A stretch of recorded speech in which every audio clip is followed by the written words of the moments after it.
ડીસા શહેરમાં હોળી ધૂળેટીના પર્વને લઈને ઠેર ઠેર ધાણી ખજૂરના સ્ટોલ ઊભા કરાયા। રંગબેરંગી કલર સહિત પિચકારી અને અબીલ ગુલાલના સ્ટોલો સહિત લારીઓ ઊભી કરાઈ। હોળી ધૂળેટી પર્વને આડે હવે ગણતરીના દિવસો જ બાકી છે, ત્યારે ડીસામાં ઠેર ઠેર ધાણી અને ખજૂરના સ્ટોલો લાગી ગયા છે। જોકે ગત વર્ષ કરતાં આ વર્ષે ધાણીના ભાવમાં બમણો વધારો તથા મંદીનો માહોલ જોવા મળી રહ્યો છે। ડીસામાં આ વર્ષે હોળી ધૂળેટી પર્વ નિમિત્તે ધાણીની ખરીદી કરતા લોકોએ ડબલ પૈસા ચૂકવવા પડશે, કારણ કે ગત વર્ષ કરતાં આ વર્ષે ધાણીના ભાવમાં બમણો વધારો થયો છે। ખાસ કરીને હોલિકા પૂજન માટે ધાણી અને ખજૂરની વિશેષ પ્રમાણમાં માંગ રહેતી હોય છે અને શાસ્ત્ર અનુસાર તમામ હિન્દુ સમાજના લોકો હોલિકાની પ્રદક્ષિણા કરી ધાણી અને ખજૂર હોલિકામાં હોમી પરિવારમાં સુખ શાંતિ રહે તે માટે પ્રાર્થના કરતા હોય છે, જેના માટે તમામ લોકો ધાણી ખજૂરની ખરીદી અચૂક કરે છે। ત્યારે આ વર્ષે પણ ડીસામાં અત્યારથી જ ધાણી અને ખજૂરના 100થી પણ વધુ સ્ટોલ લાગી ગયા છે। ધાણીના ભાવમાં ગત વર્ષ કરતાં આ વર્ષે બમણો વધારો થયો છે। ગયા વર્ષે હોલસેલમાં ધાણીનો ભાવ 65 રૂપિયા કિલો હતો, જે આ વર્ષે વધીને ડબલ થઈ ગયો છે, જેની સીધી અસર ગ્રાહકોના ખિસ્સા પર પડવાની છે।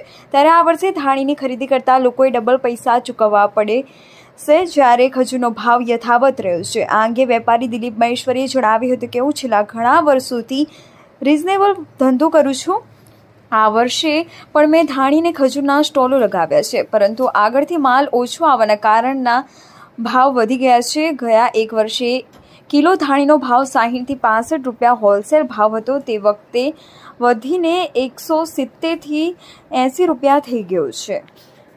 મારું નામ છે દિલીપ મહેશ્વરી। હું કેટલા ટાઈમથી ધાણી ખજૂરનો વેપાર કરી રહ્યો છું। મારો ધંધો છે સિઝનેબલ ધંધો છે, ફટાકડા છે, કલર પિચકારી છે, દોરી પતંગનું છે, બધું સિઝનેબલ ધંધો કરી રહ્યો છું। કેટલા ટાઈમથી વેપાર કરો છો? વેપાર લગભગ ને 12 થી 13 વર્ષ થઈ ગયા છે આપણને ધંધાને।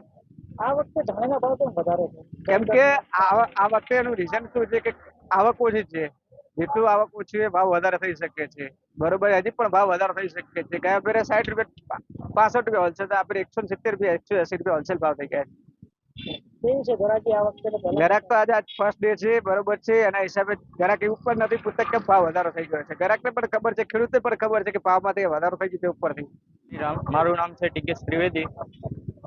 બજારમાં ધાણીનો ભાવ બહુ વધારે છે, ગઈ સાલ કરતાં 5-6 વર્ષ કરતાં બહુ વધારે છે। ગઈ સાલ કરતાં ગઈ સાલ 100 રૂપિયા હતું, આ સાલે 200 રૂપિયા છે। હવે ગરીબ માણસો આવી રીતે ધાણીને કઈ રીતે ખરીદી કરી શકે, અમારા જેવા માણસો ધાણીને કઈ રીતે લઈ શકીએ, ખરીદી શકીએ, આ રીતે ધાણીનો ભાવ બહુ વધારે છે। જય શ્રી। આ વખતે બી દર વર્ષની જેમ અમે ધાણી ખરીદવા બજાર નીકળ્યા છીએ। તો અત્યારે જે રીતે ધાણીનો ભાવ તાલ પૂછીએ છીએ, તો દર વર્ષે કરતા આ વખતે 3 ગણા ભાવ છે ધાણી અને ખજૂરમાં। આ મોંઘવારીની અંદર ભાવ ઘટવાની જગ્યાએ ભાવ વધી રહ્યા છે।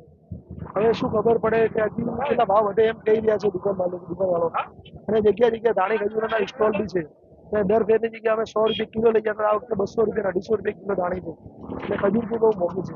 આ વખતે હવે દેખીએ છીએ શું થાય છે। બાકી બધાને હેપી હોલી, જય શ્રી રામ।